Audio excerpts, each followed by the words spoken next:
Welcome. Sorry for the delay. I had to make sure I wasn't having any more technical issues, but thank you for joining me on this live stream. So, let me get a few things ready and we're going to get started.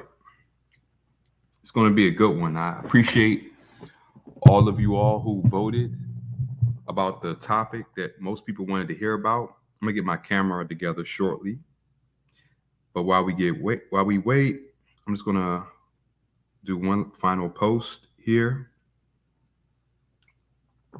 Let me see. All right.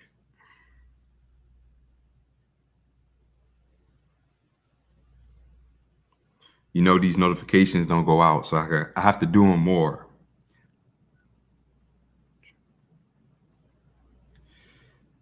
Let's see. All right. Almost done. Appreciate you all stopping through already. I'm going to do my best to break down all this information. It's a lot I want to talk about. So, yeah, bear with me. I'm going to make it very simple, very practical. What's going on, Rob Tick, Reggie Bush, Christina Murphy, Peace and Blessings, Bluebird, Wrong House, Biblical Blind Beardo? What's going on, Dale Griffith? Medusioid, what's going on, Nancy M, Taco the Goat? Appreciate Danny Mitty. Appreciate all of you all joining me right now. I'm almost done. Give me one more thing to do. All right. Let me go to my health channel.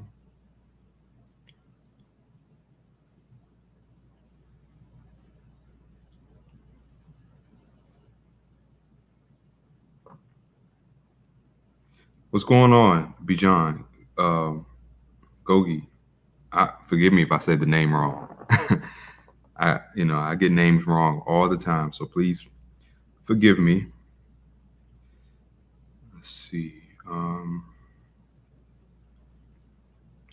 All right, that should just about do it.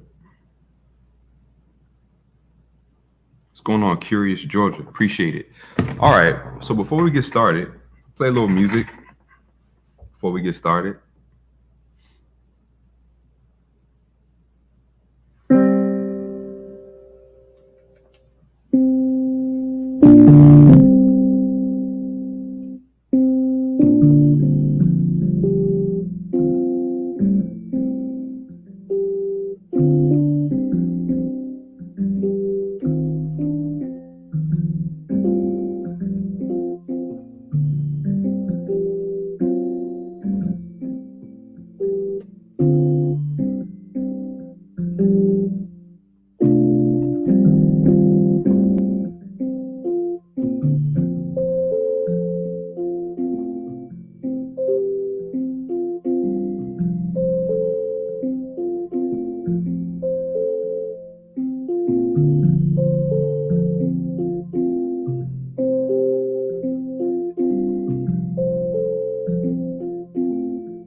All right, let's get started. I'm gonna try to share my screen. All right, let's get started. Appreciate you all joining me. Let me see if I can share this screen the way I wanted to do it before. All right, give me 1 second, y'all. 1 second.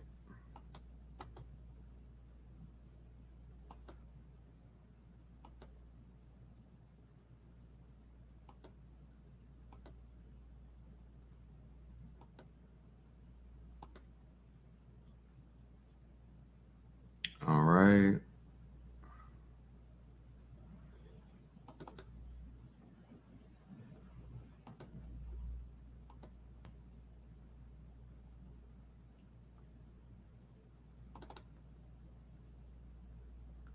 I'm trying to figure out what I did. Give me 1 second, y'all. 1 second.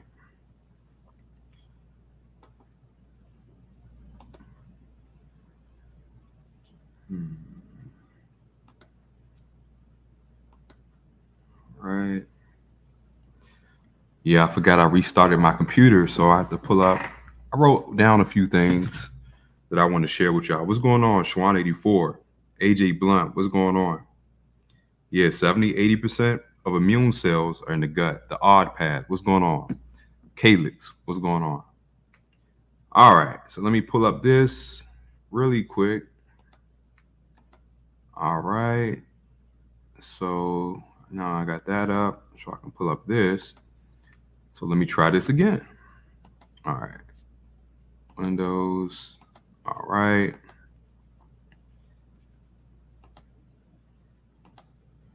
All right.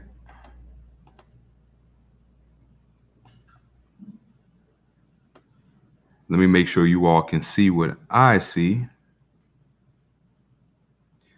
All right. So this is just a little something that I wrote down. I didn't actually write down everything I wanted to talk about. So today we're going to talk about gut health. Now, as you saw on the thumbnail, they say 70 to 80% of your immune system is in the gut. And that's when we say immune system, let's qualify these terms. We're talking about the body's protective, detoxifying, and healing mechanisms, the healing system, the detoxing system, protective. I don't want to get too institutionalized through language, but I'm going to relate that no matter what school of thought you do, you can relate. So the gut health. Now let's talk basics. Now, what I don't have on here is what I'm going to talk about now, and that's the food. Before we even talk about the gut, let's talk about the food, right? So what we eat assimilates in our bodies, vital. Just like, our digestion is hugely important. If you don't properly digest the food, then you can't possibly break down the food into nutrients that your body can assimilate. So therefore, you're going to be nutriently deficient. But even before we start talking about foods, we got to talk about the environment. We got to talk about the soil that the food is grown. So a topic that's of great interest now is microbiome, biodiversity, or microflora of your gut biome. Basically, the microbes. Now, some people will call these things bacteria. Some people will call them germs.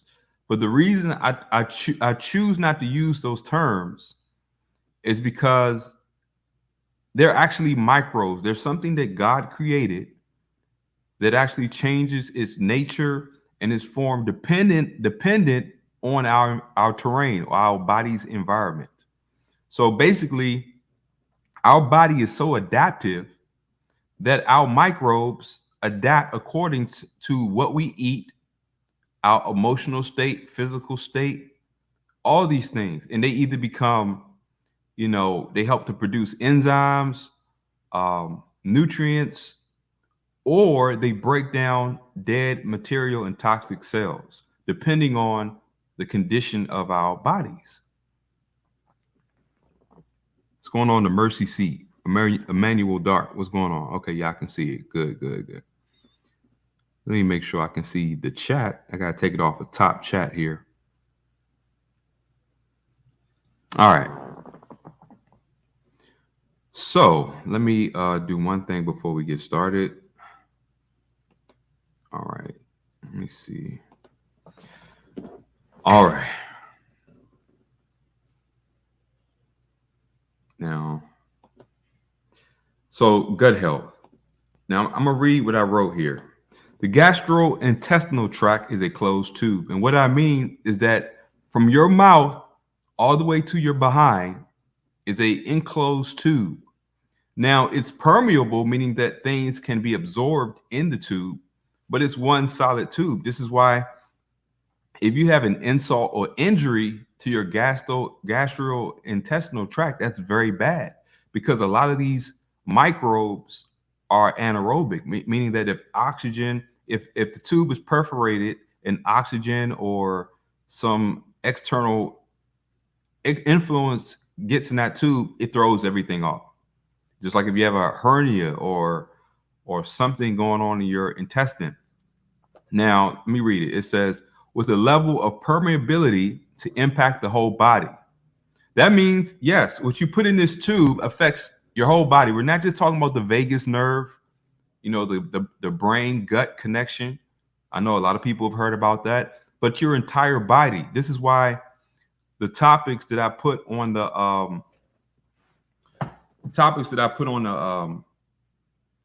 poll, I'm gonna talk about all of them. So it says, as food travels through this tube, food is absorbed through the gut. You got the esophagus. Well, first you have the mouth, then you have the esophagus, then you have the stomach, and then you got the esophageal valve on the stomach. You have the small intestines, large intestines, you know, the colon, the whole thing like that. And it's very important that we understand we start at the mouth, because most people don't realize that what happens in your mouth is also going to affect what happens in your gut, and what happens in your gut affects what happens in your mouth. So everybody's familiar with mastification. That's chewing, right? So when we chew food, we create our saliva if it's healthy. And this is why your nutrition and how you treat your body is vital, because your saliva is just not just a watery material. It has enzymes. It has a microbiome. It has a lot of things to help break down the food even before you start to swallow it. So chewing your food up vitally is important. Having the proper enzymes and the proper pH in your mouth, and the pH determines what kind of microbes, whether they're good microbes that help break down your food, or they're bad microbes that rot your teeth, or that create bad breath, or just are a symptom of some kind of dead material in the body. A lot of people don't affiliate. They have, you know, we know about halitosis or bad breath, but a lot of people don't realize that bad breath oftentimes is deeper than in the mouth. This is why you can take Listerine and you can swallow a whole bunch of, and I would be against Listerine because it's an alcohol. You don't want to dry out your gums. You don't want to dry out the mouth. It's better to get a make your own mouthwash, use essential oils or food grade hydrogen peroxide, or you know, something, even coconut oil or such can be good to kind of oil pull out the mouth. So let's see where I was. And this affects the microflora. That's the diversity of your microbes. We have several different types of microbes. This is why using terms like bacteria and germs don't really qualify for the microflora and the diversity of these microbes. Now, in institutional science, they have the term good bacteria, bad bacteria under probiotics. So good bacteria is the bacteria that uses that produces certain things in our body, enzymes, nutrients, breaks down food. Bad bacteria will be things that are breaking down toxic. Well, what happens is there really is no bad microbe, because every microbe has a focus. Even fungus and mold in the body, even though you don't want it, You only want maybe less than 1% to be a candida. There is a type of candida that does exist in the body. The problem is there's an overgrowth of this microbe, and it becomes yeast when it grows into a fungus. Now, the body is always breaking down cells, regenerating cells, creating new cells. So how it breaks down cell is a decaying process. And therefore, the little bit of this microbe that breaks down dead or toxic cells creates a level of candida in the body, right? Because when you're breaking down something, it releases a toxic byproduct. And a healthy body can normally deal with this issue. You break down something because it's dead, it's dying, or it's toxic. That's a death process. So it's going to be fungus related. It's going to be mold related. The problem is that when you have a diet full of processed foods, when you have a diet full of refined sugars, refined carbohydrates, you're going to feed this candida. You're going to feed this fungus. And not only does processed food, pesticides, broad spectrum antibiotics destroy the natural good microbiome, they allow the bad, or the ones that your body should handle, to increase and to turn into a overgrowth. So let's continue. Y'all bear with me because this is a very comprehensive thing. I'm gonna give you my own anecdotal view because, like I said, I was born with a gastrointestinal issue. So I've been dealing with this since I was born. It was literally on my the medical thing. When you're born, they literally said I had this issue. So I'm telling you, somebody who's had it to the extreme. When I was a kid, they really weren't talking about Crohn's or lupus or something like that. But if they did, they probably would have diagnosed me with a label such as that. Now, don't let these terms get you. When they say autoimmune, and let me just say this, I'm not a medical expert. This is not medical advice. This is information through my own personal experience, educational, informational purposes only. Consult your own professional, preferably naturopathic, holistic. Do your own research. Think for yourself. We're just sharing information here. So this microflora, or this microbe diversity in our bodies, must maintain a healthy balance to perform all the functions of the body effectively. And here's the issue when you're talking about probiotics, prebiotics, right? So when your body is off balance, pH happens. Everybody knows your blood should not be acidic. Your stomach should be very acid, but your acidity in the blood is very toxic. It's very oxidative to the body. It affects how these microbes work in our bodies. For example, if you have a very acid pH in your mouth, you're going to have your enamel in your teeth is always going to break down. Now, what people don't realize is that when they eat, what's going on, Midu? When people eat a lot of processed foods, nutrient deficient food, this fake food, they feed and allow the yeast to grow. You get that candida to grow, right? And this candida thrives in an acidic environment. And so a lot of times that the processes of the normal cell turnover processes, they get thrown out of whack. So now you got micro biofilms growing. That's a protective slime that covers these toxic byproducts that come from yeast in the body, and they grow and they disrupt the body. You start getting your whole GI tract starts getting that candida going up. So you get thrush. When you have a white tongue, that's a very bad sign, a sign of yeast in the body. So if your tongue is very white, you definitely need to start dealing with that. If your eyes are runny, crusty, that could be a sign of yeast. Your skin itchy, that could be a sign of some kind of candida. Or if you have dandruff, most people don't realize dandruff is a fungus type situation. It's more or less a fungus than it is a hygienic. Being hygienic can make it, being not hygienic can make it worse, but it actually begins as a fungus, because think of your scalp as something that has to break down and regenerate, right? So if that process of something breaking down, remember, everything that breaks down is broken down through these microbes that create a slight uh, fungus type issue to break it down. The problem is when that mechanism is disrupted because of your pH, because of what you're eating, the condition of your body, it goes off the rails. So your body's not, and if you don't actively clean your body, you're not going to get rid of that dead material. But what's the problem is that that dead material can start to build up just underneath your scalp, your follicles. And the process of renewal and replenishing of those cells is disrupted. So your scalp is like that dead tissue kind of sits there. It kind of maintains a persistency because that fungus is not being dealt with. And the same thing happens all over the body. Skin, if you have consistent acne all over your body, that's a sign that some kind of imbalance is going on.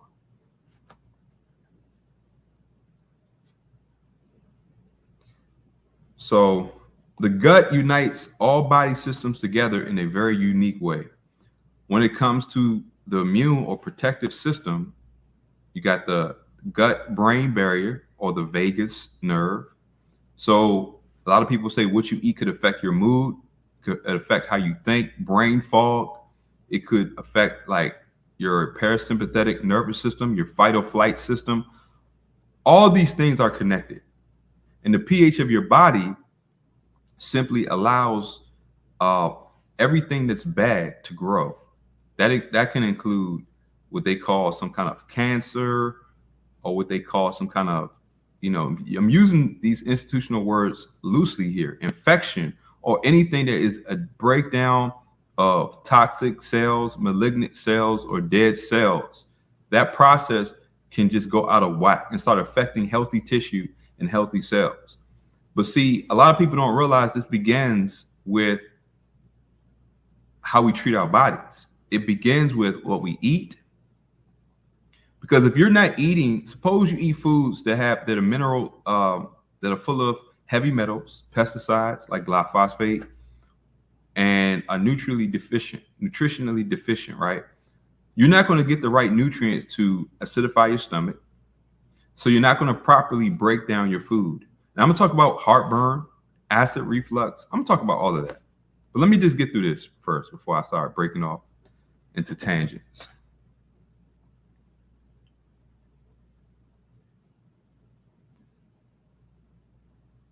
What's going on, Nana P?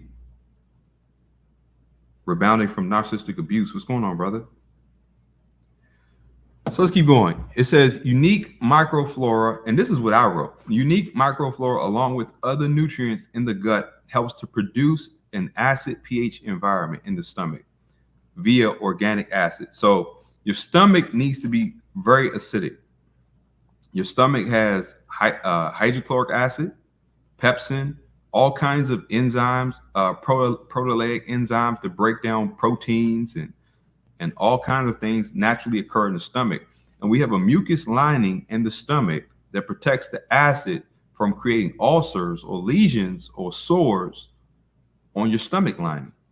Because if you have an ulcer, that's a problem with the mucus. You're supposed to have a little layer of mucus to protect your stomach, from the acid. So if something is disrupting how your body produces that mucus, and you have a lot of acid, you're going to start to create sores and problems in your gut that chronic inflammation can turn into serious issues.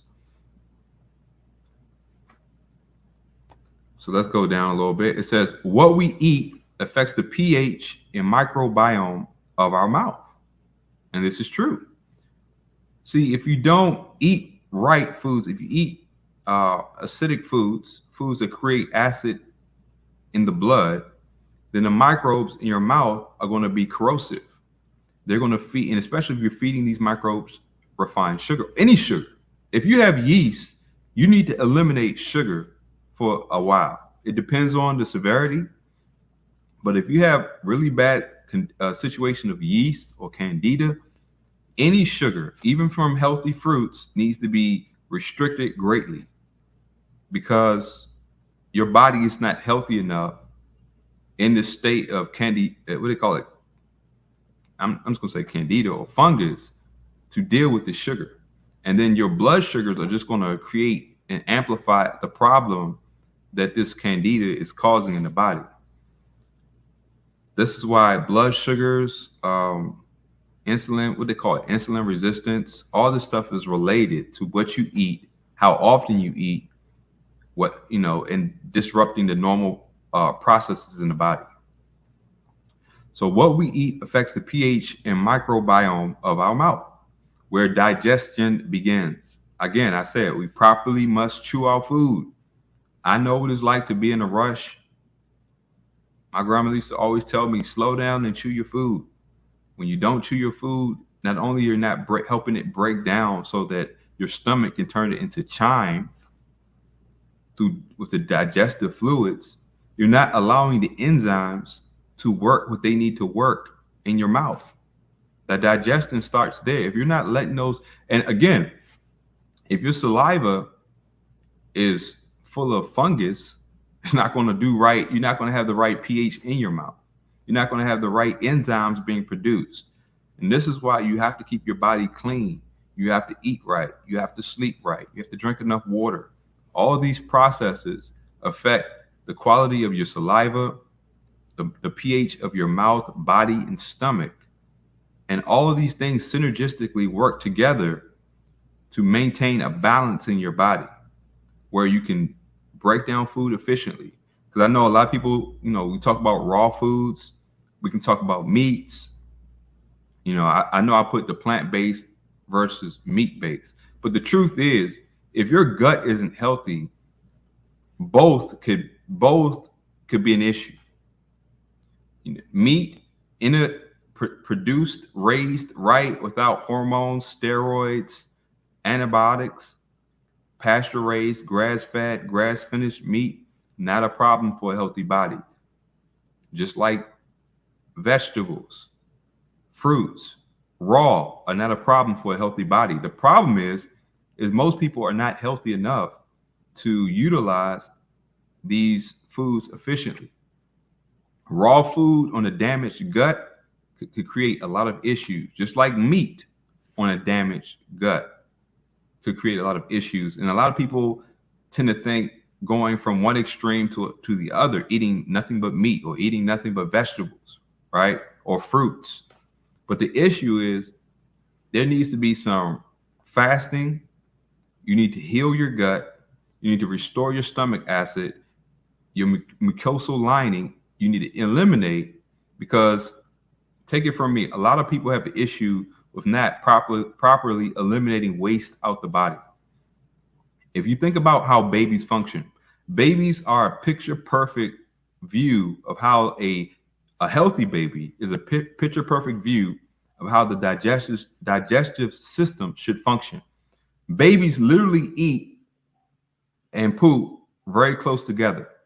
As a matter of fact, they're usually not hungry again until you're changing their diapers. This is why a sign of an unhealthy baby is when they stop urinating and they start pooping. You have to make sure these things are consistent with their eating and their sleeping patterns. And there should not be a long time of waste sitting in the body. The problem is when we get older, and we start eating worse foods and develop these bad habits, we do things that allow waste to sit in the stomach. All right. So waste is sitting in the stomach, putrefying, fermenting, creating a very toxic microbiome to try to deal with this waste. So you have to get it out, because the longer it sits in your body, the more your body, the microbes have to change to deal with this waste, to keep it from poisoning your body. You don't want to go through a form of sepsis from having waste in your body. So let me read this. It says a diet full of processed foods, high in refined sugars and GMOs, disrupt the body's ability to maintain a healthy microflora. I'm gonna give just a basic overlay before I just start talking, so bear with me. Altering the pH in vital areas, suppressing the production of organic acids, enzymes, while creating chronic inflammation in the gut lining. This is what happens when you don't allow the waste to get out. Allowing poorly digested proteins to collect along the mucus lining of your gut. So imagine you have low stomach acid, because most people don't realize heartburn and acid reflux is started by low stomach acid. Well, what do you mean? The top of your stomach has this thing called the I can't pronounce it, the esophageal sphincter, right? So it's basically a valve that opens and closes based on whether you're eating. When you're eating, obviously, this valve opens in response to you eating. But the problem is when food hits your stomach, a healthy stomach becomes highly acidic, and the acid makes that valve close. I know many so-called health people are told, they give people Tums, acid reducers, and such like that, but that's not what you want to. Maybe for instant relief in extreme cases, but that's not what you want to do. What you want to do is help your stomach become more acid, so that valve that closes in response to a strong acid in the stomach closes on its own. Because think about this. Imagine you eating food, right? But your stomach isn't acidic.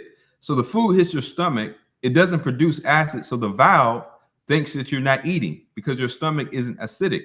Remember, a highly acidic stomach makes that esophageal valve close. I know I had probably a very extreme case of heartburn and acid reflux when I was growing up. And I didn't know what was going on. I struggled with it. I did the acid reducers, and I know they cause cancer. The FDA and all these people even admit it, that Zantac and all these things cause problems. Thank God I sought to heal myself holistically by eating right and changing my diet and do these things myself. I'm not telling anybody, you can't say anything is fixing anything, but I'm speaking for myself here. So what I did, because I went through this for years, and it was like every day I couldn't sleep without doing something to sleep. Otherwise, the heartburn, otherwise the acid reflux will keep me up at night. It actually made me feel like I was having a heart attack. That's how bad it was. And it was starting to burn my throat. I was having constant sore throats. I kept thinking it was something else, but it was actually the acid. It was affecting the enamel on my teeth. And so it was creating all kinds of issues.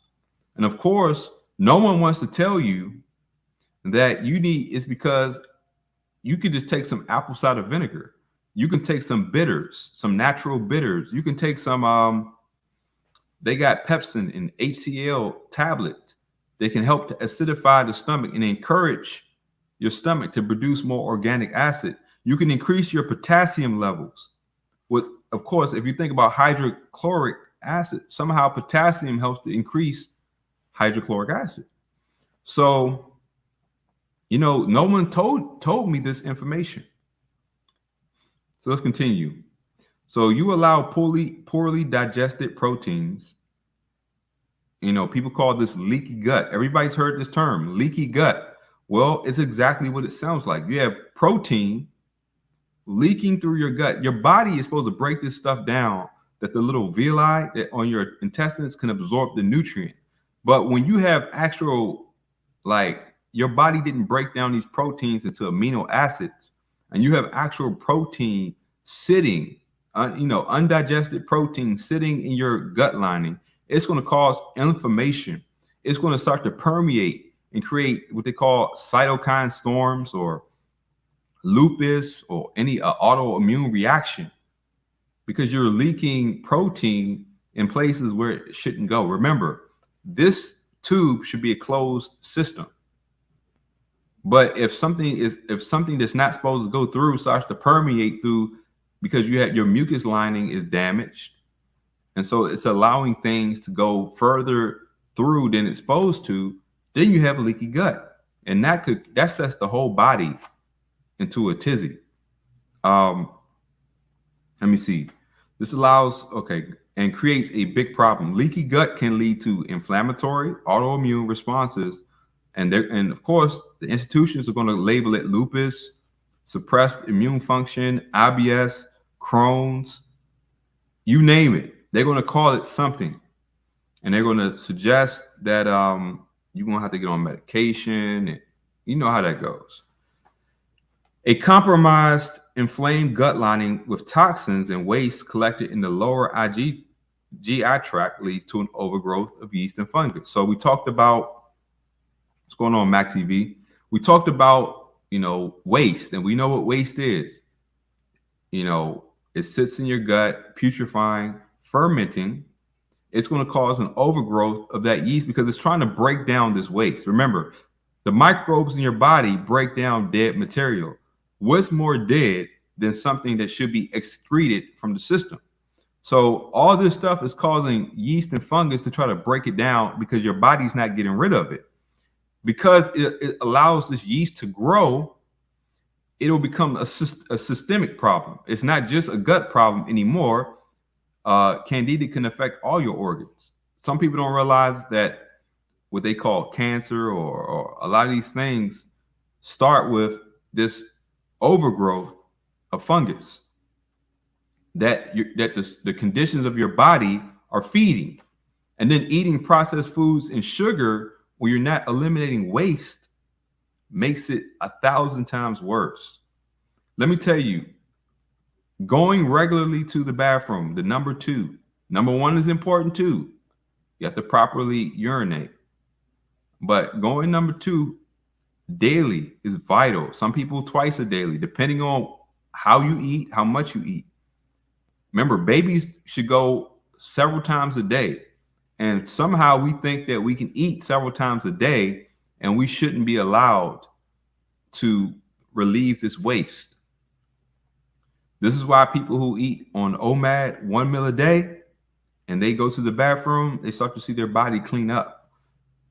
Now, if you're very doing a lot of exercise or exerting a lot of force, you need to eat more calories, but you still need to make sure that you're excreting waste. So this yeast or candida can be prevalent from the mouth, in the mouth as well as thrush. Chronic bad breath can actually begin deep in the gut. So we talked about that. The strong immune response to yeast and toxins leaking in the body can cause a very dramatic inflammatory response in the body. Cytokine storm, right? So common symptoms of a compromised gut lining include, and this is the surface symptoms, because if you don't deal with these symptoms, they turn into systemic problems. But before they get bad, your body gives you symptoms that let you know. If you have gas, you shouldn't have gas after every meal. Usually gas is a sign that food is sitting in the colon too long. Or you have protein undigested, in the small intestine, or your stomach isn't breaking down the food. And the longer food sits in your gut, it ferments. Fermentation is a process that creates gas. So you have gas that develops in your GI tract. Bloating is a response to gas. You got your whole system inflamed, and the inflammation is a form of bloating, but gas can be very painful. Constipation, heartburn, acid reflux, diarrhea, chronic fatigue, body aches, white tongue, dental decay, and they will all lead to more systemic issues if left unresolved. Let me see what y'all talking about. What's going on, B1 for life? What's going on?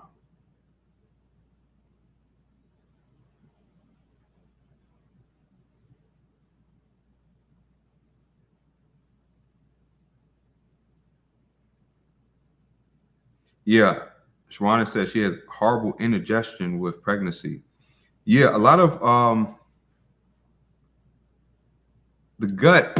See, pregnancy creates a huge burden on your systems because it requires a lot of energy. This is why the healthier your body is when you get pregnant, the better it can manage the load that your body, because your body has to eat more calories. You have to everything in your body has to work harder. This is why you have to rest. You can't be stressed out. It's so the first place that you're going to get signs that your body is stressed is in the GI tract. Matter of fact, you notice that when people upset you, you get heartburn. When people upset you, you get indigestion. That's the first sign that the body is stressed. It begins in the gut because digestion takes 90% of your energy. I think they said something like that. Digestion, 80, the brain takes a lot, but here's the thing, the brain is always functioning in a unknown kind of way. So I'm kind of leaving that out, but just say this, digestion takes a lot of energy. So if you're always eating, always snacking, you're robbing your body of a lot of energy. This is why, intermittent fasting or just normal eating, snacking is not normal. Snacking has been normalized through a culture that's in excess. It's not normal to just keep eating all day. We should naturally, when people had to work a lot, like suppose a farm or something like that, they didn't have time to eat like every hour or every 2 hours. They usually ate in the morning, and sometimes they didn't even eat lunch and they ate in the evening, depending on availability. But we live in such a society and culture now where people eat all the time, even when they're sitting down, even when they're laying in bed. And see, normally we're not supposed to be eating when we're not doing anything. But society has become like this. And then the quality of the food makes it worse. We're not moving enough. Movement helps digestion. It helps get the lymphatic system going so you can get poisons and toxins out the blood. People are not moving. They're eating fake foods. And they're stressed. Very bad combination. Okay, let's start here. It says, refined sugars, processed foods, feeds all the yeast created from toxins collecting in the gut lining. This will affect your blood pressure, your blood sugar, among other things. Your body will let you know. You will have like people have chronic high blood pressure. They never make the connection to their gut and what they're eating. Because we think blood pressure, we think heart. But we don't realize the heart becomes damaged through nutritional deficiencies and fake processed foods and chemicals that accumulate in the body. Eating refined sugar is probably what destroys the heart the most is refined sugar. It tears up the arteries, the blood vessels. It causes normal natural cholesterol, which is not a bad thing in and of itself, to collect in the arteries to plug up these lesions that refined sugar and fake salt do. Think about refined sugars and fake salts like shards of glass in your arteries, in your blood vessels, cutting them up. Cholesterol is part of your clotting, your healing mechanism. Cholesterol is what most of your brain is made out of. Every cell wall in your body is made out of cholesterol. Your steroid hormones, testosterone, estrogen, progesterone, they're made of cholesterol. So cholesterol is very vital. The problem is in the presence of lesions and lacerations in your arteries, cholesterol, and of course, if your arteries are hardened because of something has set off your calcium, you're not in the sun enough, so your body is collecting calcium in your blood vessels. That's going to harden your arteries. Poor circulation from lack of movement will narrow your arteries. So you got narrow hard, stiff arteries with clots forming in them because of what you're eating. And we can see how strokes, heart attacks, blood clots, all of these things function.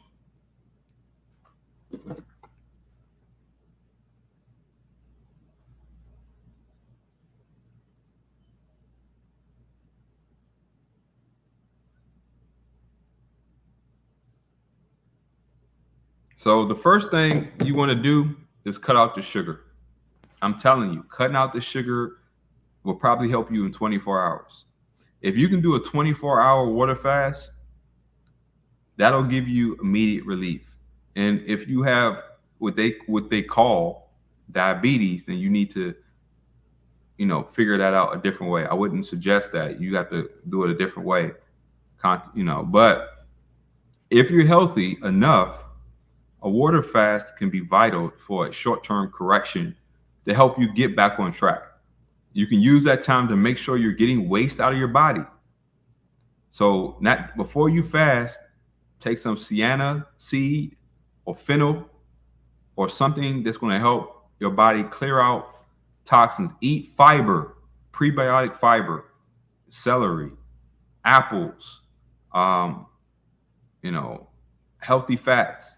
All these things will help eliminate waste out the body. It's very important that fasting and eliminating waste happen.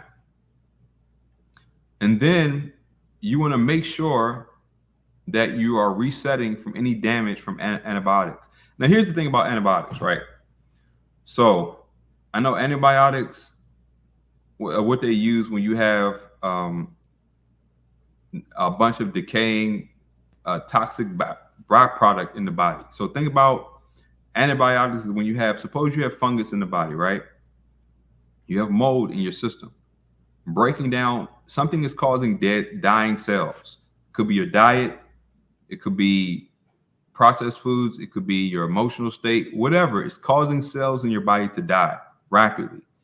Maybe you're not sleeping, you're not eating right, you're not taking care of yourself. So your body's repair system is disrupted. So the normal breakdown that's happening in your body is allowing weaknesses to occur.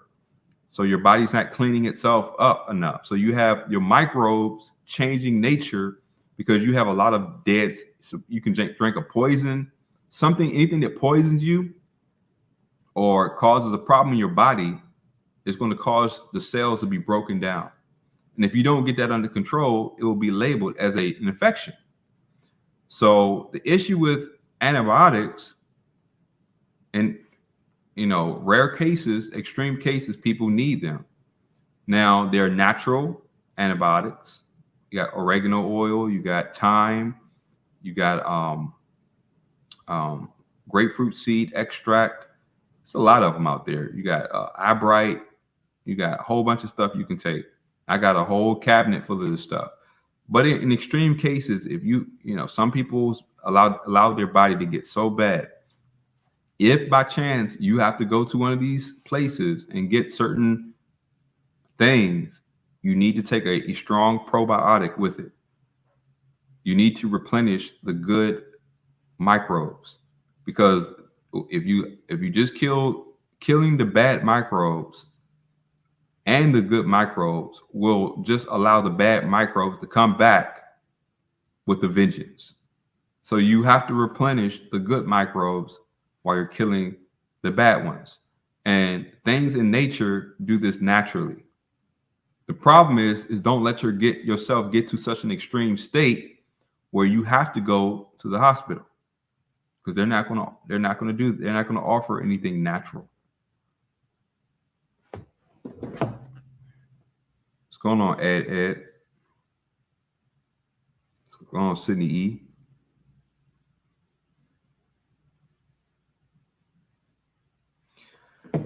All right, let's get started. Let's see. Okay, so eating the right foods, very important. Fasting, prebiotic fiber. And some people would suggest that when you're healing, a good way to heal your gut is bone broth. Bone broth is very light on the digestive tract. It doesn't burden your stomach to break down. It just goes right through your body. without stealing, robbing all your energy, and it heals the gut lining. Um, Drinking enough water will ensure that you have the mucosal lining. Being hydrated helps your body produce mucus in your stomach lining. Very important. It also helps to flush out toxins in the body that could cause a reason for mold or fungus to develop. So staying hydrated, very important. Also helps to make sure that you're producing stomach acid, not in excess. You don't want to drink too much water, but drink enough throughout the day, spread out. Unless you're sweating profusely, in which you have to drink more water. So potassium, vital to help replenish the stomach acid. Let me see. Getting enough sleep. When I was young, I didn't sleep a lot. That also made my heartburn, acid reflux worse. Sleep is vital for reasons that we don't even understand and reasons we do understand. You have to get enough sleep. You're not going to heal anything if you're not sleeping. You're not going to create the proper environment for your body to thrive if you're not getting enough sleep. That's just the way it is. And then, of course, like I said, there are certain things you can take to help reduce this yeast and candida in the body from a lifestyle or processed foods, whatever caused this issue. You want to start eliminating that and taking a probiotic.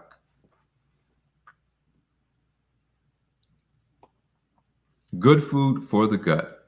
So they got fermented foods, sauerkraut, pickles, kimchi, kefirs, whole fruits and vegetables. Cutting out all the sugar in the beginning is vital. I'm telling you. In the beginning of us, when you're trying to have a gut correction, cut out all sugar. Matter of fact, if you really want to just do the bone broth, cut out all the sugar for a day or two. That's huge. Because if you don't get, and also you have to find a way to break up those biofilms. So when you have candida for a long time, your body adapts with it. It protects it. Our bodies are so adaptive that they can adapt to bad habits. This is why when people smoke cigarettes and they start to quit, their body short term gets very sick. You develop a lot of symptoms because your body creates some kind of homeostasis with this toxin because it got used to managing it. I know it's weird, but it just happens like that. But also when you have bad habits for a long time, your body is going to create biofilms. These biofilms are a protective layer of protein over this fungus. So all the herbs, the oregano oils, the black seed oil, all that stuff may not be able to perforate that biofilm. And personally, what I have done is that they got nattokinase, serrapeptase are proteolytic enzymes that help to break up dead protein. Those biofilms are like a dead protein, a net of dead protein protecting that candida that's growing in your body. Sometimes you have to break that up. And like I say, do your own research. I'm telling you what I did. Things that I've tried personally. Apple cider vinegar.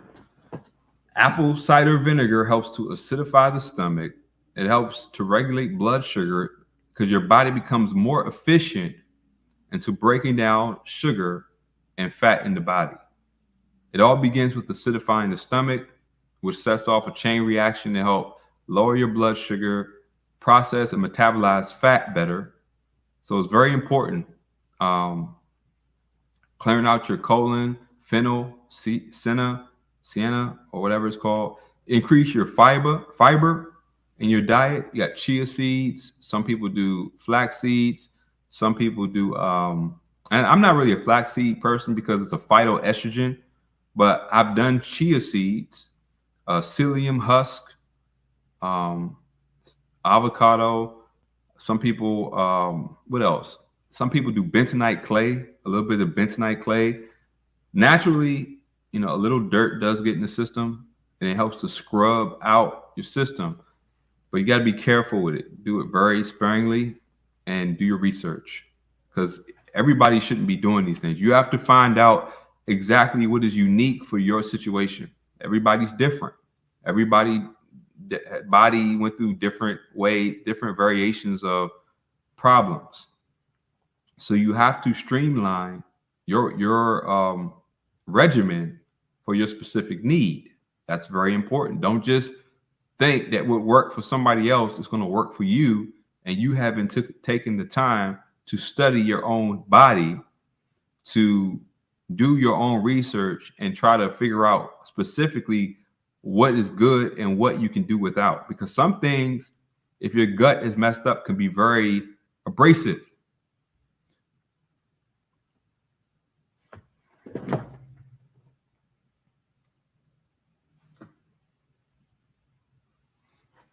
Now, I know what's going on, Dennis Bachman. I know not everybody can do dairy. And here's the thing with dairy. All right. I personally can't do dairy. Now, I know how people feel about cow's milk, right? But before we start talking about humans weren't designed to consume cow's milk, let me just say this. The number one focus is the fact that cows are fed GMO food. They're injected with steroids, antibiotics, and steroids, antibiotics, all kinds of things, right? That create issues, decay in the animals. So the milk can be filled with pus, blood, all kinds of dangerous material. Now, in a healthy society that raised animals right, making butter out of milk, consuming milk in moderation, not that I'm suggesting it, because honestly, it depends on who you are. But butter is a good source of nutrients, healthy fats. A lot of things derived from milk can be very good for you. But animals are not raised like they used to be raised. And this is why the stigma behind meat is the way it is. Can eliminating meat give you a short-term improvement in your health? Yes. Not because, only because your body is not healthy enough to properly break down meat. Now, the inverse is meat has more bioavailable vitamins and nutrients than plants, because the animals eat the plants and give those nutrients in a form that our body can easily assimilate. We can't always assimilate everything from plants. Eating plants, especially raw plants, you got to have a strong gut to deal with that cellulose. Why do you think cows have 4 stomachs? Because they have a very unique stomach to break down grass to get the amount of nutrients to gain that kind of muscle mass. So don't look at it as like, everybody got their personal reasons for not eating meat, but just understand biblically, certain meat is allowable because it's good. So you can do that. And when I say that, I mean, I'm including Old Testament in terms of, the Bible says all meat, as long as it's not offered to an idol or prayed over by the Satan or something, it's all right. But we do know the Bible does speak practically about shellfish, seafood, and swine. Now, swine is full of parasites, and it's logical why they are. They eat rotten food, their own waste. So you want to avoid animals. They eat dead material and dead animals. So that's why the Bible considered those animals unclean, based on the condition that they lived. Now, if you were starving and all you had was some bacon,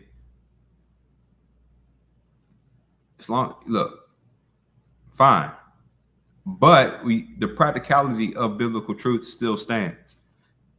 So the plant-based issue, because even sometimes personally, I stopped eating meat for a while because I want to help my body. Meat can take longer to digest for certain people. So if your system, takes a while to break down meat, if you want to really cleanse and detox, you need to take a break. Proteins require more energy to break down. Same with plants, but plants can be more of a fiber that cleanses your system if you're healthy. So yes, it is good to take a break from meat. Get the protein out your blood. Um, Meat breaks down to nitrogen. Nitrogen breaks down to ammonia that burdens the kidneys. So sometimes if you think you might have a kidney infection or a kidney issue, you might have to get off the meat for a while. But getting rid of meat altogether, I personally don't go with that. I personally wouldn't recommend that. Yeah, cheese, very high in vital nutrients and fats. But like I said, this is a case-by-case basis. I know some people are going to say dairy increases mucus in the body. There's some people who are very healthy that eat dairy, and there's some people who are not. Now, I'm not with the, eat with your blood type situation, but it really depends.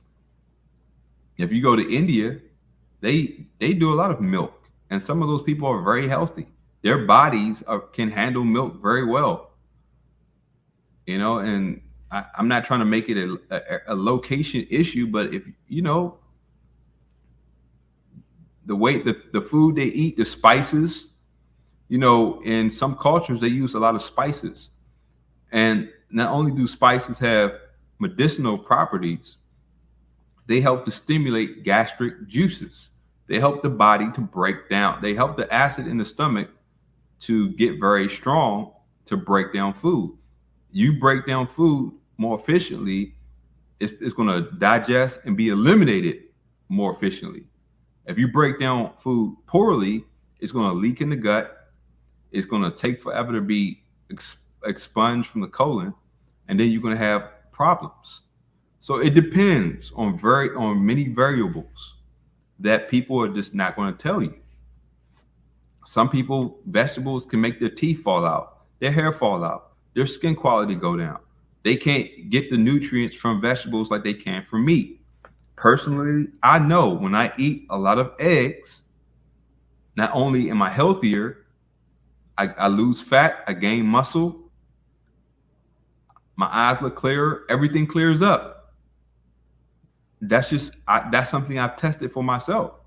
If I eat nothing but vegetables, I don't get that effect, and I don't get anything close to it. Now, I still eat vegetables, but I don't eat a large quantity of vegetables. I'll eat fruit more than I'll eat vegetables. Now, I do, because I know people are familiar with spinach being high in oxalates and, causing kidney stones and all that stuff. And yes, but there's a whole bunch of reasons why spinach and the oxalates in spinach disrupt our bodies. We're not getting enough sunlight. Sunlight helps our body manage calcium, right? If your body is properly managing calcium with a healthy diet, oxalates won't be as much of an issue. And you have to be hydrated. It's a lot of issues.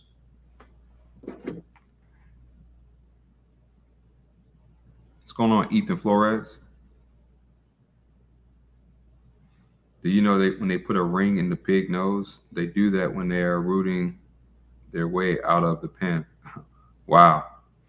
Yeah, I personally I don't eat pig, personally.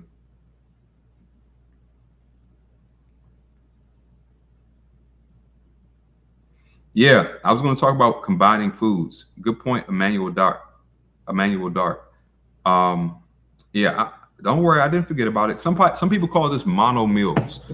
Now, personally, when I was going through my issues and trying to recover and heal my body, I did mono meals. Some days I would just eat apples and oranges. Just apples and oranges. Some days I'll eat boiled eggs and spinach. I kept it very simple and very clean. I didn't try to mix starches with protein. Now, When your gut is healed and your body's functioning, proteins and healthy starches are vital, especially if you're trying to build muscle and keep your strength up.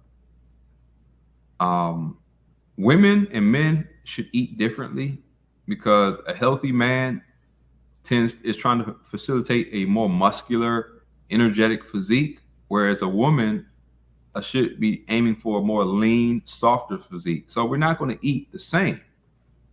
And our hormones allows how we process food to work differently. Women have a certain percentage of body fat that naturally settles in certain areas and balances their hormones. So it's a couple of things you have to consider.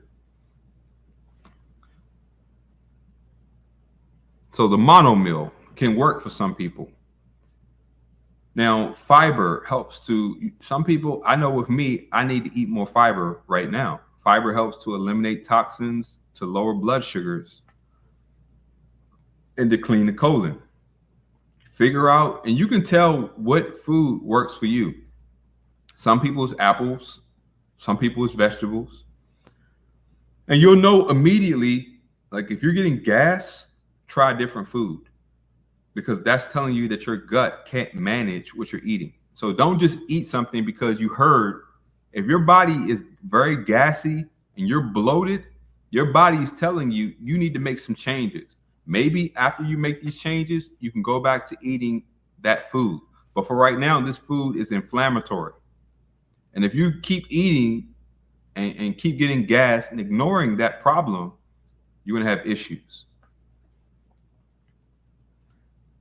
Bone broth food, bone broth, probably the number one to help heal the gut. I took glutamine. I told you licorice root, detox teas, a lot of celery, garlic.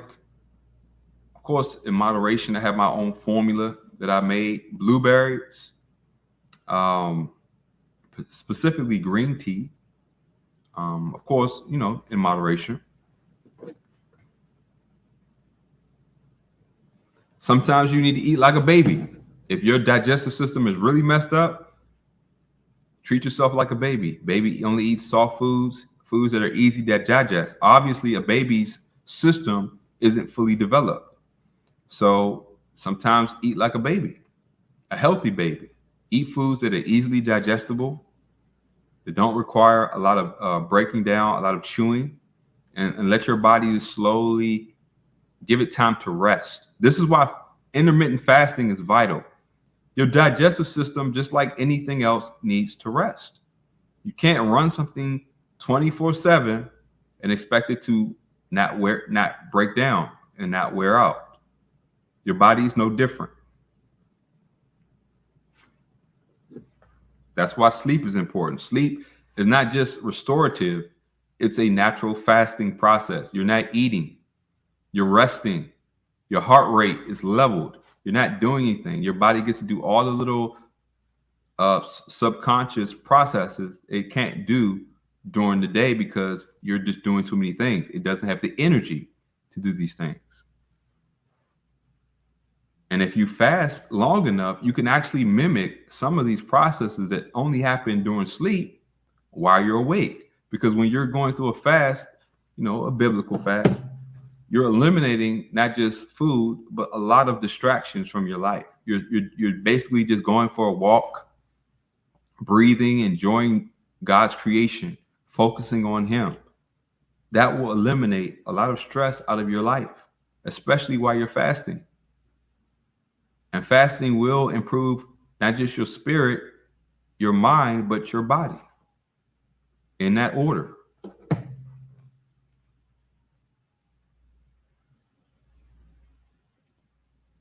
And another thing, people in this country, they overeat because people, the vagus nerves, the additives, the preservatives have addictive nature to them. So people are eating out of compulsion, not out of need, out of emotion, not of need.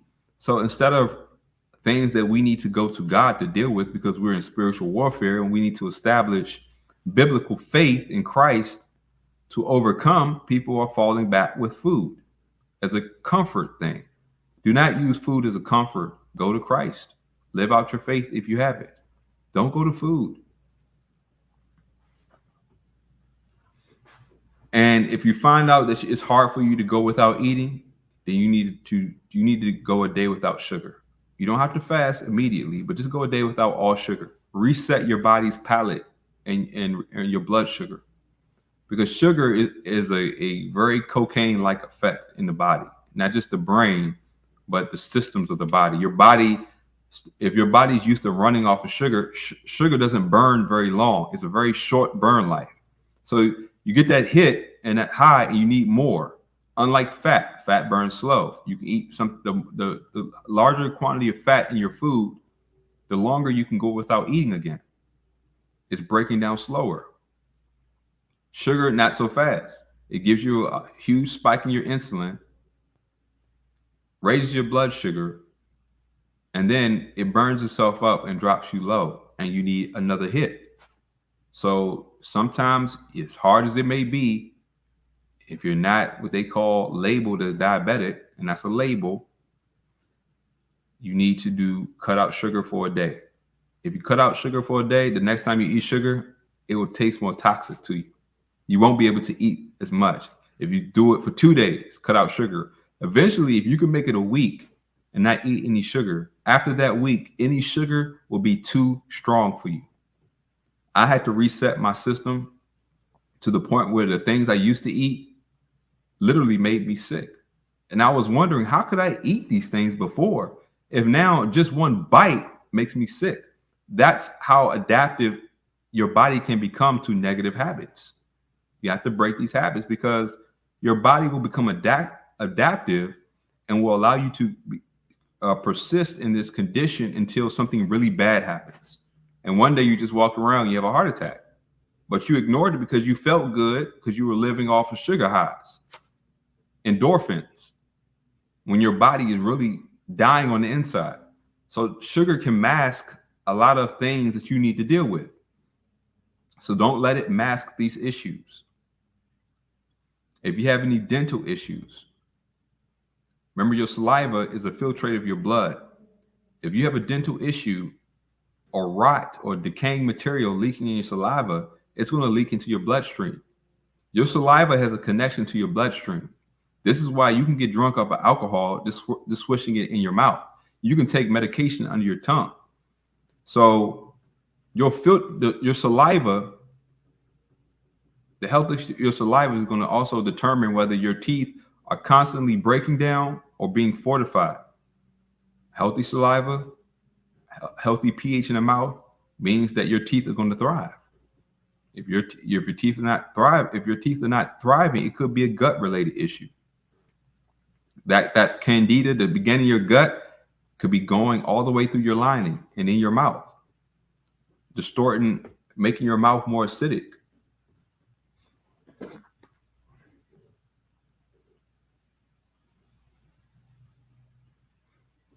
And I know this is a hard issue, but another issue is that the foods are grown in nutrient deficient soils. And if you want to have a diversity of good microbes or good probiotics, you have to eat food that's grown in soil that has a good, diverse microbiome. For example, most people who grow their own food, they understand compost, making your own compost using coffee grounds or food that you don't eat. You know, those who know how to make your own compost, put it in the chat. Let people know what you do.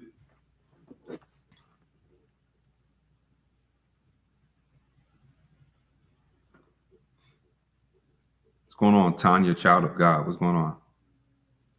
Yeah, I use raw, unfiltered honey as well. But even that, if you suspect that you have gut issues, if you suspect that you may have candida issues, even slow down on the honey for a while. What's going on, Matthew Holloway? Yes, the soils are full of heavy metals and pesticides like glyphosate. Now, these pesticides destroy your microbiome. All right. So if you're a cereal eater, just realize most cereals are made with grains sprayed with glyphosate, pesticides. So the heavy metals are in air. It's going to be really hard to get rid of those heavy metals, but do the best you can. Sometimes you can do a heavy metal detox with fulvic acid, zeolite, boron, something like that. Help pull heavy metals out of the body. Activated charcoal, drink a lot of water with activated charcoal, but in some cases, it can help pull some of these minerals out. Cilantro, parsley, watercress, also good, pulling out heavy metals out of the body. Celery, same thing. Good to detox. Make sure your liver is good. If you've eaten a lot of garbage, you potentially could have what they call a fatty liver, which means that your liver is no longer metabolizing fat or producing bile or managing your blood sugar. Helping to manage your blood sugar. And if your liver is dysfunctional, you're not going to eliminate toxins.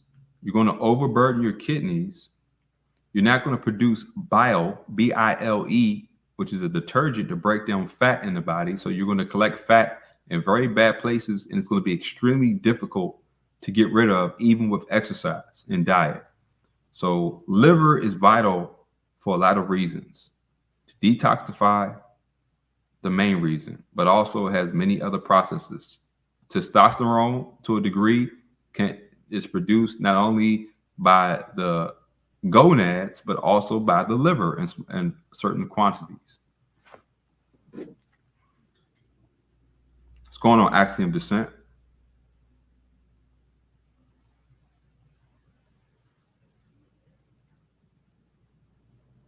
What's going on, Loyalty in the Last Days? What's going on, bro? Lord K, what's going on? If you stop sugar, can you have raw honey instead? Well, like I said, it depends on what your issue is. If sugar has messed you up, you need to stop all of it. And then once you get your body back into balance, and then you can have a little honey. And matter of fact, you will only need a little honey once you reset your palate. All sugars, even fruits. If you have a severe condition of the gut, I would stop all sugar for a day or two, and eat foods like bone broth or, only because sugar is inflammatory and it feeds yeast and candida. So if you suspect that you have yeast and candida issues or some kind of issue with feeding an infection in your body, and I'm using the word infection very loosely, yeah, you need to stop all sugar, and then only for a day or two, but then use it very minimally before. Don't overdo it. The reason that we need more sugar is because we've been conditioned through the vagus nerve and addictive habits to think we need sugar and emotional highs and all these other things. Once you get those out of the way, you won't need a lot of sugar. And the food quality, natural foods are naturally more flavorful. The reason that foods are bland is because they're fake. If you grow your own food, you can bite into a tomato and it tastes naturally sweet. You can bite into fruit and vegetables and it tastes flavorful. Most of the food in the grocery stores is in nutrient deficient soils, so it's very bland, very dry, and so we feel like we need to put all this sugar and salt on foods, but that could be a sign that it's very low quality. Yeah, don't stress eat. Stress eat is terrible. Pray in times of trouble. Don't eat. Yeah, sleep deprivation can affect all of us at sometimes, although as you get older, like sometimes I used to have it really bad. Now, I have my moments where I feel young again and I can stay up. But for the most time, I don't have a problem falling asleep anymore.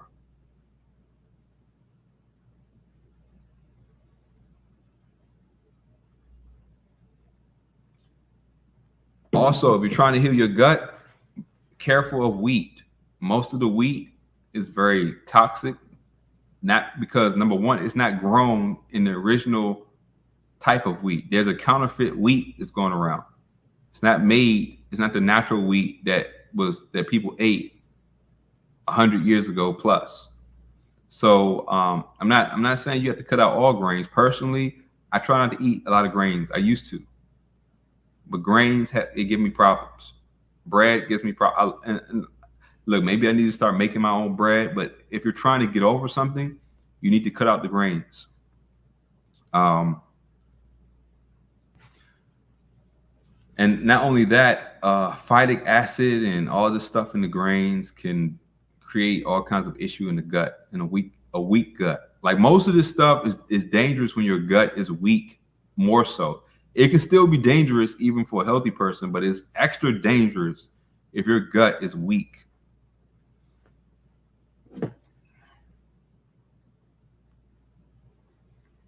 Yeah, good point. Emmanuel Dark says fermenting of vegetables and fruits digest the oxalates, making them easier to digest. Well said, brother. Also, sprouted seeds. Sprout your seeds and soak your beans. If you eat beans, seeds, legumes, nuts, or anything like that, soak them, sprout them. That gets rid of phytic acid, anything that's dangerous in the gut. Old people used to soak beans for a long time. It helps to remove toxic substances that will disrupt your body. Let me see.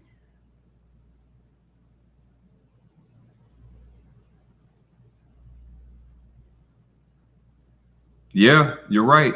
Taco the Goat says, well, we have our parents to thank for that. Every time we cried, they stuck a bottle in our mouth. It's kind of universal stress eating. Yes. Babies cry for more reasons than they're hungry. And lazy parenting can create addiction with food and sugar, especially with formula-fed babies. The formula is mostly sugar. It's not fat like breast milk. It doesn't have the vital things that help a baby to develop. It just, it's like a pacifier. So definitely agree with that.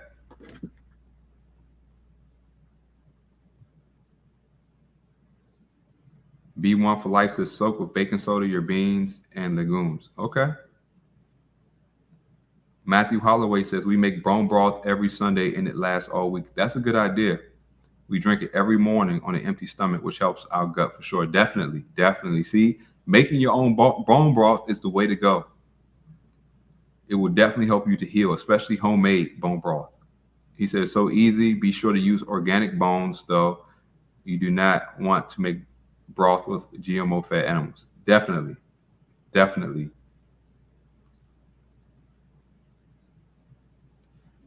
Man, y'all talking good stuff here. I knew y'all would because a lot of people are living this. What's going on, Ine? What's going on? A lot of people are doing this stuff in real life.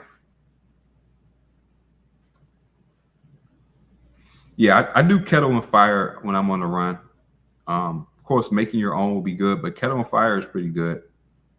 I hope they don't sell out. They seem to be a pretty decent company, but a lot of these companies are being bought out, so we got to see. The Mercy Seat says broccoli sprouts are supposedly very good for you. Yeah, they have something called sulforaphane or some kind of sulfur compound that's very good, and it's like very good for you. Literally making my bowl of broccoli. Yeah, they say broccoli sprouts is way better than broccoli. Way better. But it's good to find any sprouted vegetables that grew in soil. I know some people want to use other things, but it's best when you find the kind that grow in soil. I know it's more messy, but it has more nutrients. Taco the Goat says compost takes time. You can put every bit of waste in your coffee ground, vegetable waste, egg shells. When you dump it, spread it, sprinkle it, a little lime, throw a little dirt over the top layer. Thank you. Composting is pretty good. Some people would add worms to their compost when I was growing up. All I had to do was go dig through compost to get worms to go fishing. It takes some time to establish. Exactly. See, This is the problem. A lot of people are losing the old ways. You know, people had this knowledge. Write some of this knowledge down. If you have children or grandchildren, write this knowledge down. It's hard to find it. You know, the internet is scrubbing practical knowledge, so it's very hard to find it. So write this knowledge down. Write a book. I'm telling you, as people start becoming more health conscious, at least a remnant of people will look for your books. Might make some extra income. Um, because I know I would definitely pay for a book that has this kind of knowledge. I buy them all the time. So just give my personal view. I'm just reading through. If you stop sugar, can you have raw honey? Cream of wheat. Man, I love cream of wheat. I just have to get the natural kind. I get the kind from what's that brand? Red Mill cream of wheat. Do not get Quaker oats or anything. That stuff is all sprayed with glyphosate. What do you think about a supplement green drink like Green Vibrance? I don't know. It depends on. Make sure it's real fresh. I mean, it's probably better to get a juicer yourself or a food processor. Make your own juice. You know exactly what's in it. Sometimes they put too much sugar in these things, and the sugar will circumvent what you're trying to do. Um, Somebody said was crab mentioned. I know people like crab meat, but just understand in moderation. The Bible tells us not to eat these things because of the toxic nature. Um, but the Bible also says in the New Testament that all things are clean. Now, clean doesn't mean expedient. It still means that it will cause issues in the body. You know, having that set apart life they had in the Old Testament was beneficial. It protected them practically from a lot of things. So it's still wisdom, you know. So just if you have to eat some crab meat, just don't eat too much. What about unpasteurized milk? Well, I'm going back to read. Well, here's the thing. I gotta be careful promoting raw milk. It's not a good look these days. But let me tell you, if you have your own cow, you can do it your own way. All right. You know what the cow's eating, you know how it's raised, you know its conditions. So you have a better level of trust with what you get from that cow. That's really the issue. When you drink, the reason they have to pasteurize juices and milks is because of conditions. The cows are in very unhealthy conditions. They're loading them up on antibiotics because they're feeding them feed that destroys the inside of their body. So they have to stop that yeast and fungus from growing. They load them up on antibiotics that just creates a whole different problem. You eat the meat, you take in the antibiotic, and it causes the same problem in you. You don't want a destroyed microbiome to be passed into you. So if you eat an animal with a destroyed microbiome, it will destroy your microbiome.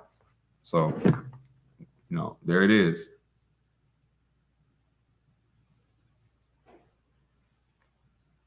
This is any food that is sold specifically for kids is usually the most toxic that you can find. A good rule of thumb is no processed foods ever. Yes, that is, if you want to know what the standard is, whole foods, unprocessed, made yourself. The more you have to do to a food, the worse it is. The longer a food can sit, the worse it is. Real food does not last very long.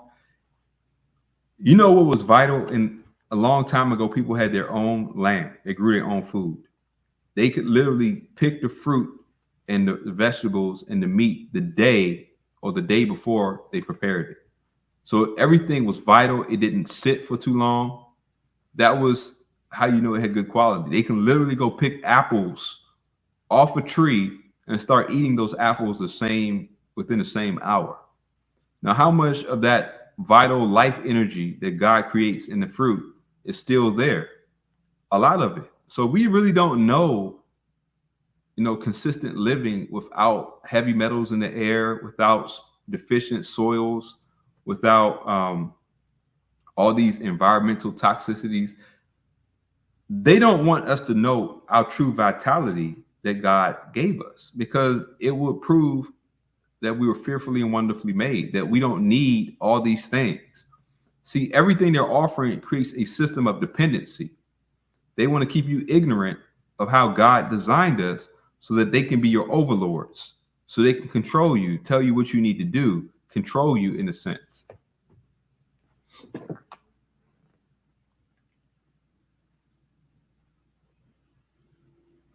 Yeah, sugar causes the most inflammation. Now, I personally, if once you're healthy, you can eat some fruits in moderation.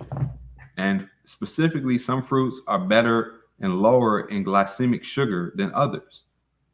But it's good to your body will tell you. If you really listen to your body when you eat something, it'll tell you. Most people just have learned to ignore gas, to ignore an upset stomach, to ignore a headache just after you eat. But that's your body telling you that this food could possibly be contaminated. It could be filled with undesirable compounds. So listen to your body. If you eat something, you drink something, you immediately get a headache, you need to maybe consider not eating or drinking. If you eat something, your stomach, you get gas and bloating, you need to start considering what you eat, what you ate, and reevaluate if you need to heal your gut. If you have a white tongue or chronic dental orthodontic problems, you probably need to heal your gut. You need to improve the pH of your mouth, which starts in your gut. You need to make sure your stomach is acidic enough so that you can break down nutrients and get all your vital nutrients. Eat nutrient dense foods, because if you're not eating the right minerals, you're not going to build strong teeth and bones. A good quality Himalayan pink salt or sea salt actually helps to fortify the bones. Bones are made of a lot more than calcium. Matter of fact, they don't want you to tell you that the bone matrix is mostly protein with a myriad of minerals. So you need a lot of minerals. Himalayan pink salt will supply a good quality pink salt, or sea salt will supply a lot of minerals for healthy, strong bones. What else? I was about to say something. Let's see. What else?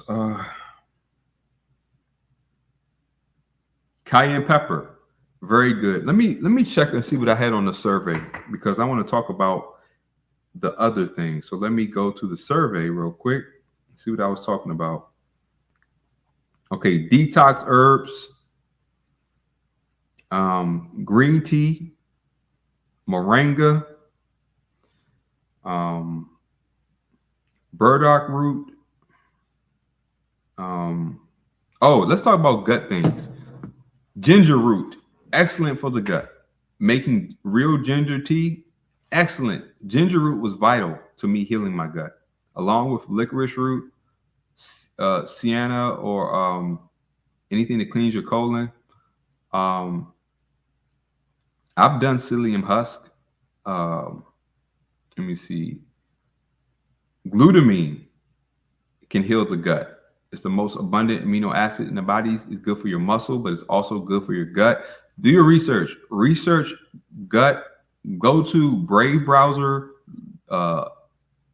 Yandex, or DuckDuckGo. Don't use Google because you won't find it. And you could find glutamine in relationship to gut health. Very interesting read. Apple cider vinegar helps. I stopped grains. That helped. I stopped eating late at night. That helped. Intermittent fasting and fasting definitely helped.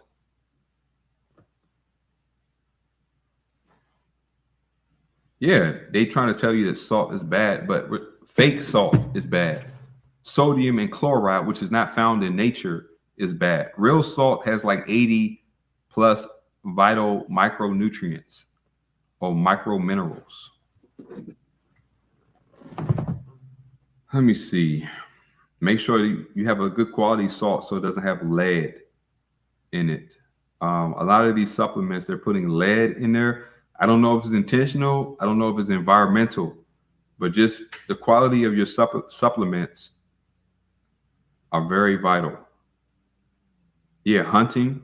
If you have somebody who wants to teach you how to hunt, that's important. Gathering food, gardening, raising animals, vastly important knowledge. And you know what I was thinking about? Remember they said the bees and the birds are disappearing? And we know that their fifth generation technology start to sprout up. We know they were spraying the skies. And they wanted they're trying to tell people that a virus is what was killing the bees. But they want you to ignore the chemicals being sprayed in the sky and the radiation, which mostly probably, if not those things alone, contributed to the demise of birds and the bees. And of course, bees pollinate. And of course, this is a power grab on the food supply. Birds carry seeds. Most people don't realize that birds are very vital in carrying seeds. They take seeds from various parts and disperse them around. So you have a diverse flora or vegetation.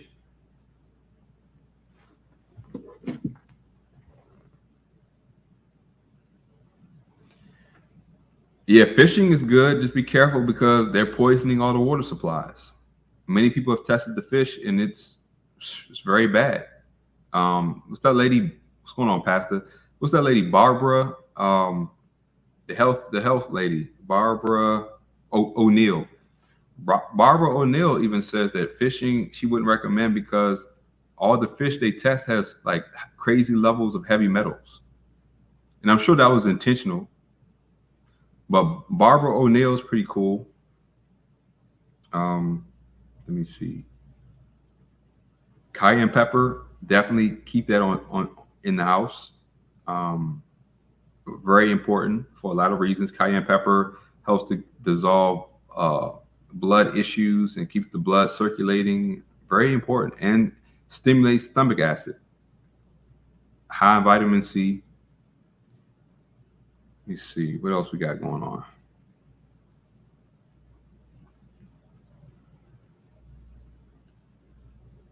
Nancy M says, "I'm failing at making compost." Well, don't feel bad. I don't know how to make it myself.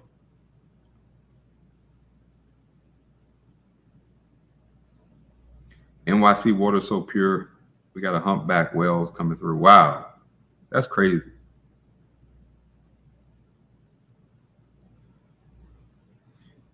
Loyalty in the last days says, I got told about Barbara O'Neill last night, actually. Not looked into her yet. Will do, especially now that you mentioned her. Yeah, from most of what I've seen, she offers really good suggestions. Tanya Child of God says, any suggestions for toothpaste? Yes, indeed. Make your own. Get some good quality baking soda from Red Mill. Get some coconut oil, good quality coconut oil. Get some clove oil, thyme oil, peppermint oil, maybe a little bit of bentonite clay. Not too much. You don't want to be too abrasive with your teeth. The baking soda might be enough, and you can add other things to it. Make your own toothpaste or get a natural toothpaste. There are brands out there that are pretty good. Oil pull. Oil pull is great, but you gotta get the internal issue with your microbiome first, and then oil pulling can really help you. It will pull out toxins, even out your blood and your tissues and your teeth and your gums. Um, just don't spit it down the drain. Spit it in the trash. Um, Saltwater rinses are great with baking soda, salt water, a few essential oil drops. Let me see.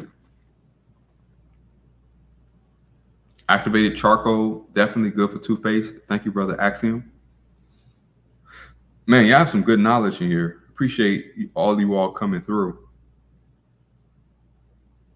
Some people put a little tea tree oil, a little lemongrass oil. I've done it all. experiment, test your own, see what works for you. Um, Make sure you brush your teeth at night. I'm starting to think that brushing your teeth at night may be more important during the day if you're eating well, because going to sleep with gunk on your teeth is the worst thing for me. So I have better results when I brush my teeth at night and when I wake. But if you eat clean, you'll realize your teeth will be cleaner. A lot of tooth decay is because of the foods that people are eating. They're creating acids and feeding decaying the microbes that eat decay. If you have decay in your body, the sugar is going to feed the wrong type of microbes that also produce acid, an acid environment, and that's going to rot your teeth. So what you're eating affects the teeth, affects the gut, affects every body system. If you don't absorb the nutrients, you're going to be nutritionally deficient, and that you need nutritional nutrients to do everything. So that could be a huge cause to a lot of illnesses, just making sure you're getting vital nutrients. Because you can eat all the right food, but if your stomach doesn't break it down and your body doesn't assimilate it, it was all for nothing. Imagine juicing, eating all these good foods, and your body can't absorb it. Or you have to eliminate waste. When your body is saturated with waste, it stops absorbing nutrients. Make sure your colon is cleansed. Make sure you're drinking clean water.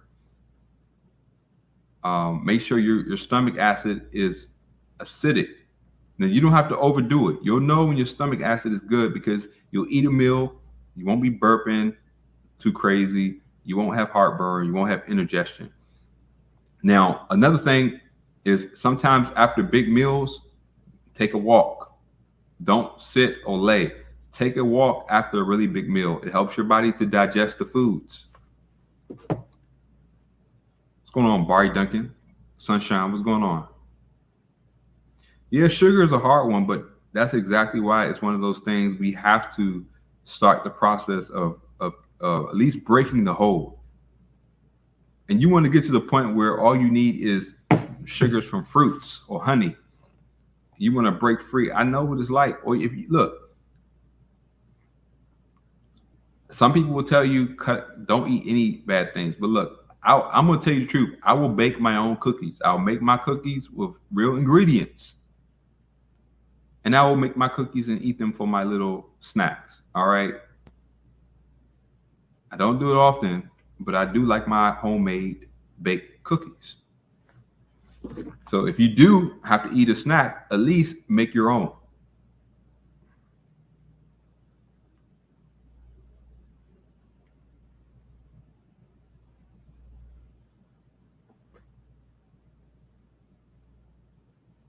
I'm just reading through what y'all talking about right now.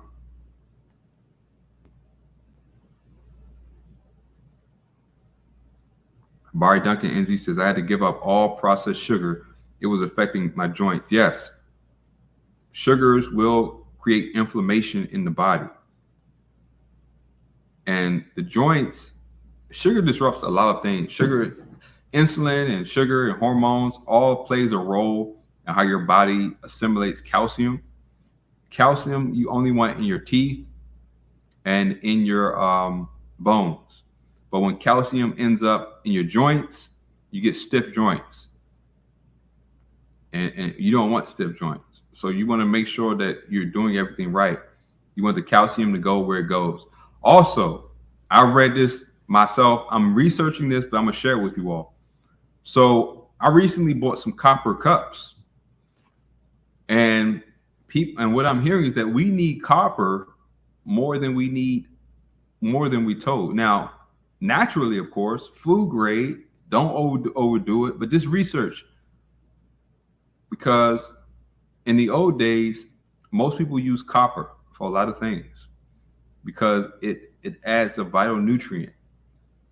They say copper deficiency will prematurely gray your hair and oxidize, creating oxidation at the follicles with peroxide. So I'm going to do my research. I'm going to look into this copper incident and see if it's something. And if I notice something out of drinking out of copper cups, I'll let you know. They said Meth is the leading cause of tooth decay.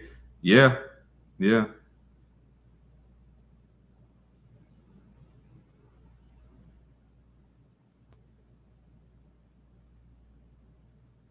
A pill cam? Wow, I didn't even know they had that.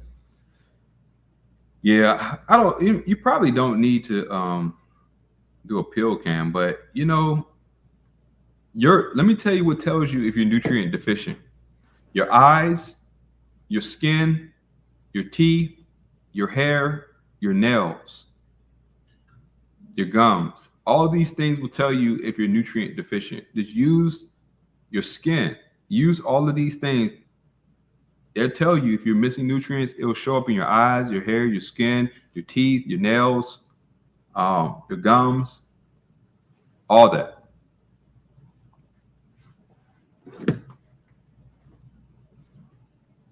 I mean, do, I said, Hawk, do you think copper bracelets help arthritis? I couldn't tell you. I'm not sure. Um, Arthritis, depending on how severe it is, anything that overall reduces inflammation will help with arthritis.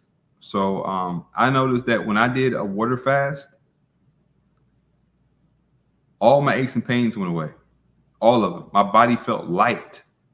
I didn't realize how heavy my body was feeling until I did a 3-day water fast. Even after 2 days of water fasting, my body started to feel light, and and it made me feel strange because I'm like, my body feeling heavy is not normal. So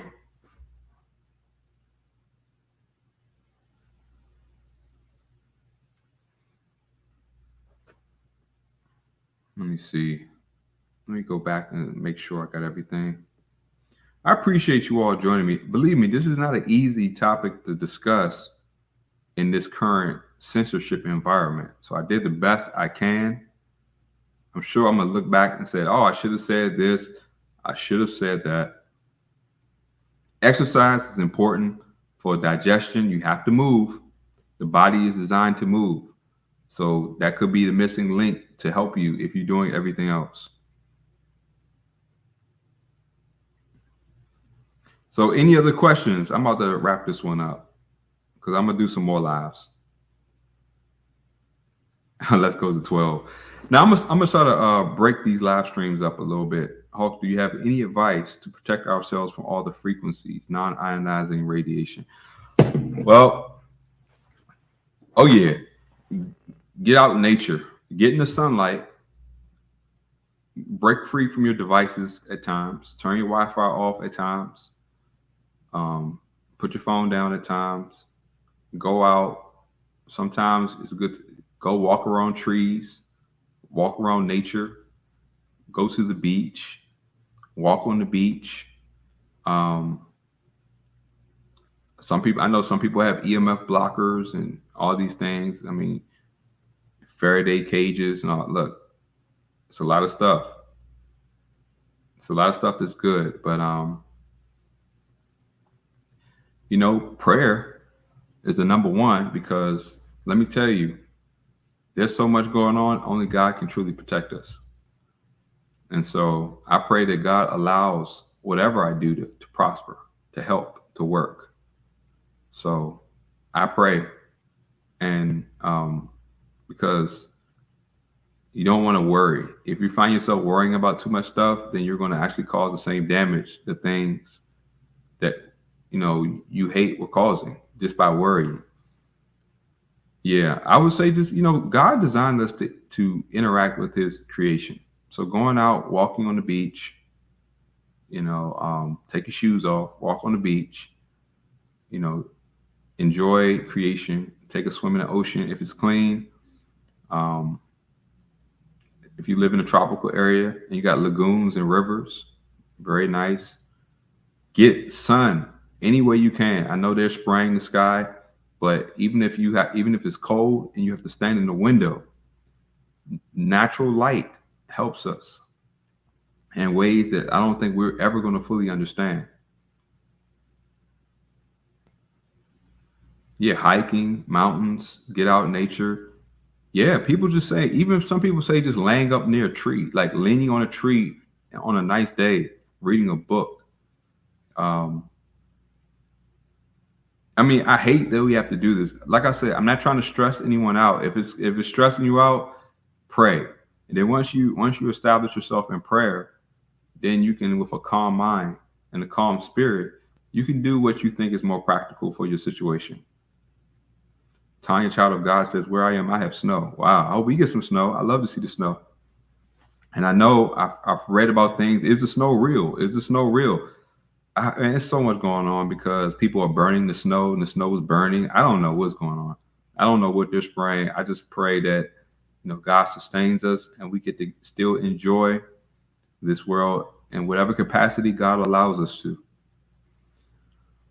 Yeah, pineapple is good. If you get a real one, pineapple is good for your gut. It has that brolamine. It reduces mucus. Pineapple is good. Um, don't eat the snow. Yeah, I think everybody loves Caribbean weather. Isn't it interesting? That's why they're setting up their little coups and corrupt governments in these Caribbean countries because they don't want people to have access to fruit that grows on trees and natural things. Laura K says, "Yes, I have burned snow before." Yeah, they got all kinds of stuff going on. So if you live in a tropical environment, man, get fruit off the tree. Coconuts, mangoes, um, what else? Avocados, coconuts, all that stuff. Wow, Bari Duncan says she's burned hell before. See, that's how you know they're putting stuff in the air.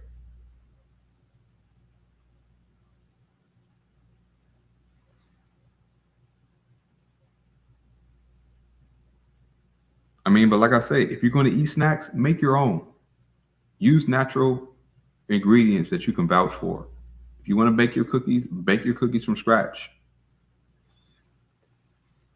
So, like I said, prayers are number one in this world, man. They got so much. I think my next stream, I'm gonna talk about what's happening just around the world, you know, and we could talk about these things in more detail. Sydney E says, "Yes, I just came from visiting Hawaii. Nothing like fresh fruit. Papaya was amazing." Wow, that sounds so nice. I'm glad somebody's out there living. One day, y'all, pray for me. One day I'll get out there. What's going on, Soft Sands? What's going on, bro?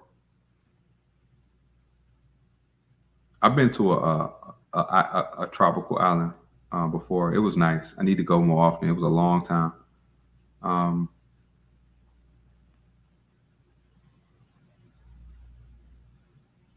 yeah, pink lady apples are to me those look more like the real apples. So I usually get pink lady apples. I know some people say you get the green ones and stuff. People have their view. I listen to what people say because especially the elders, they know a lot about real fruit because they got a lot of hybrids going around here. So I try to find the more real fruit. Take me back to Montego Bay. Me do. Yeah, fresh tomatoes. You can do a lot with them. Excellent. Some tomatoes is something you can grow easily. Cucumbers, tomatoes, you can grow those almost anywhere. Barry Duncan says New Zealand is a big tropical island. It's just hellish now. Isn't that crazy? They're trying to take over all the beautiful places. Like New Zealand, what is it? Norfolk Island has some beautiful, like that's one of the most beautiful places on earth. But they have these corrupt governments in place. We got people all over the world here. So we know Australia and New Zealand, they're going heavy with the agenda. So we pray for you down there. Let me see. I know some people over in Europe, Asia, South America. Yeah, Madagascar off the coast of Africa is beautiful too, I've heard. Mm,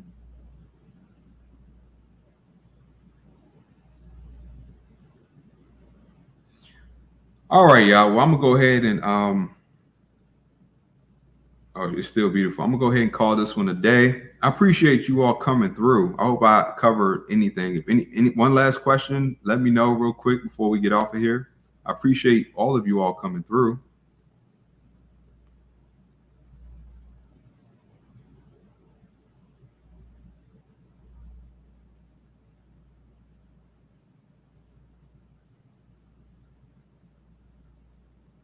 So, any one last question before I get off of here? Okay, Shawana says she turns 40 next year. Would love to go to an island, but I'm a terrible. Hey, you'll get there. Just keep, we pray that you make it.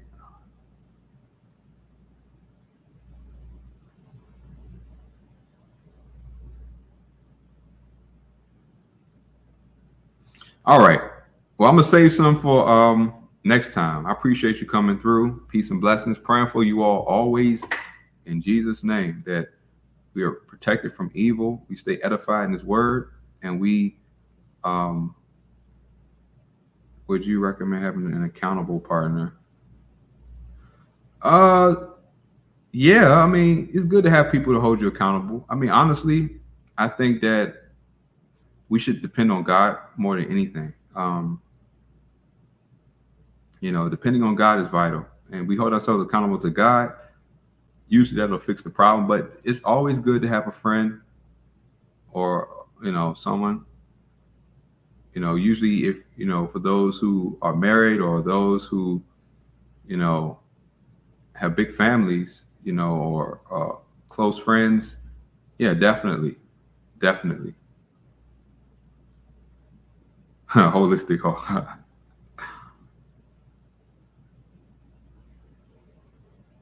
Oh, B1 for life says you beat 50 this year. Blessings for that, man. It's a blessing to make it um to 50 and above. I know some people 70, 60, 50.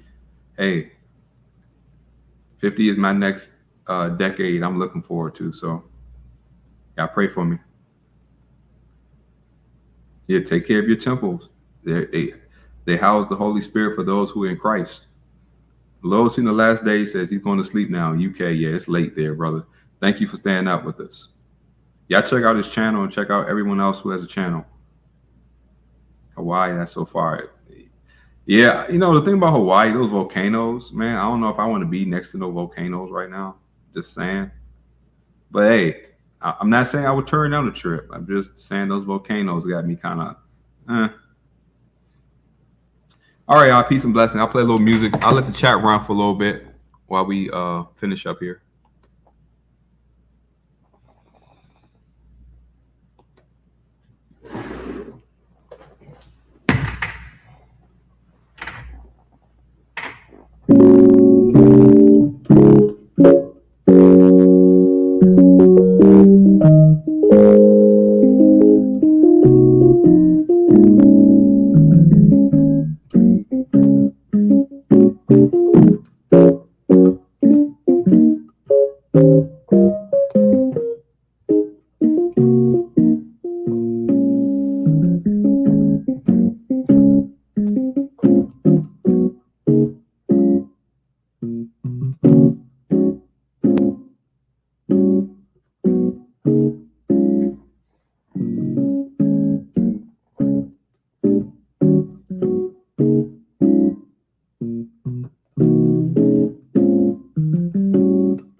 Appreciate that, Doug.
All right, peace and blessings, y'all. Thank you for the support and for the encouragement and for coming out. Peace and blessings.